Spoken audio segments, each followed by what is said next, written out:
Okay, everyone, let's talk about another set of crimes that involve kidnapping, false imprisonment, mayhem, and rape. Mayhem, rape, and kidnapping are first-degree enumerated felonies. All right, they're very involved in the felony murder rule. However, the felony murder rule will be a different subject for another video. So let's start with kidnapping. Kidnapping is when the defendant has the mental intent to commit the crime. That's the first element of it. Okay, remember, when we talked about intent or criminal intent, it can either be general intent or specific intent. Okay? The second element, movement of another. The defendant moving the victim even inches can constitute a movement of another. That's important to know. All right? The third element is against their will. I underline this twice because this is important too.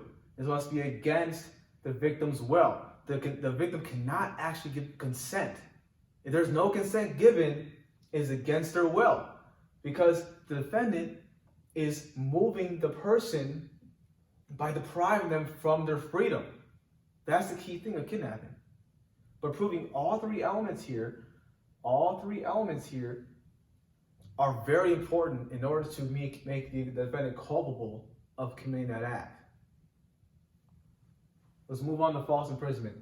False imprisonment and kidnapping have parallels. However, there's one huge difference. Well, let's get to that right now. So false imprisonment is when the defendant has the intentional act. I underline this twice because this is important. Okay, always proving the defendant's intent, whether it's general intent or specific intent. And that's something that you're going to have to really analyze when you're doing your law essays or even when you're looking at a case. Okay, so the defendant must have intended to put the victim into detention or confinement. An example of this is my brother Sanafik purposely grabbing our brother Fikri and locking him in the closet. He had the intent to lock him in the closet, which is a way of putting him in detention and also a way of confining him. And also, this is important too, it must be against Fikri's will. It must be against the victim's will. Okay, if Fik said, yes, I'm locking him in the closet, you have my consent, false imprisonment will not constitute because he gave Sanafik consent to lock him in the closet. But if Fikri was pushing and shoving Sanafik to not allow Sanafik to lock him in the closet, and Sanafik successfully confines him and puts him in detention by locking him in the closet against Fikri's will, that will constitute false imprisonment because Sanafik is locking him in the closet and depriving him of his freedom. It doesn't matter whether it's an hour or whether it's a day. Even seconds can constitute as a false imprisonment as long as these three elements are satisfied. Okay? So let's move on to mayhem. Mayhem is pretty interesting in my opinion. The first element is the defendant being malicious. The defendant actually desiring to carry out the act of causing pain to the victim. The second element is maiming, and I circled this part, disfiguring. Disfiguring and maiming are interchangeable. However, it's still a good thing to bring up both.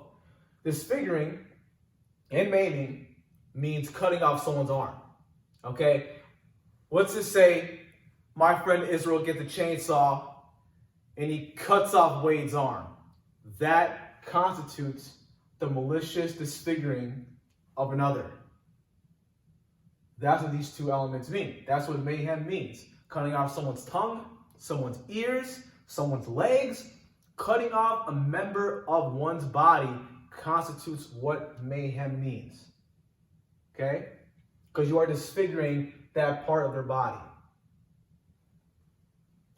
Lastly, when we get into rape, this is the common law definition of this. So remember, we'll get into the modern law version of today. We'll talk about the common law version first. The common law version is the sexual intercourse with another, not the spouse of the perpetrator, against their will. Okay? So the defendant has sexual intercourse. Let's just say A has sex with B. B does not give the defendant consent to have sex. However, A says, too bad. He takes advantage of that person and penetrates that person and ends up having sexual intercourse with that person against their will. Okay? That's where the third element comes in. It must be against their will. No consent can be given. And even if a woman is having sex with a man and she says, look, I don't want to have sex anymore in the middle of it, and he keeps going, that constitutes rape because she does not give him any more consent. All right? Moreover, as of modern law today, this second element of it, when it comes down to not the spouse, in common law, there was no such thing as spousal rape. Okay? So if a man, a husband, has sex with his wife and his wife does not give him consent, that did not constitute rape at the time. But as modern law, there is a such thing as spousal rape. So this element is out of here. If she does not give the husband consent, that's still rape. And another interesting thing I want to add to this when it comes down to the modern law is that even the slightest penetration of the penis constitutes rape. So we're not talking about 5 minutes of sex, 10 minutes of sex, or even an hour of sex. There's no ejaculation that has to be involved here. The slightest penetration will suffice to be liable for rape. All right? So I really hope that I helped. As I said, we went through kidnapping, false imprisonment, mayhem, and rape. I'll read it to you one more time. Kidnapping, the intentional movement of another against their will. False imprisonment, the intentional detention or confinement of another against their will. Mayhem, the malicious maiming or disfiguring of another. Again, remember, cutting off someone's tongue. That's how I remember it. Pretty good example to remember to understand what mayhem means. And lastly, the common law. This is the common law here. The sexual intercourse with another, not the spouse of the perpetrator against their will. And as a modern law, the spouse piece is cut off. All right? Sexual intercourse with another against their will, in the slightest penetration of the penis, constitutes rape. Okay, I hope I helped, and I'll see you in the next video.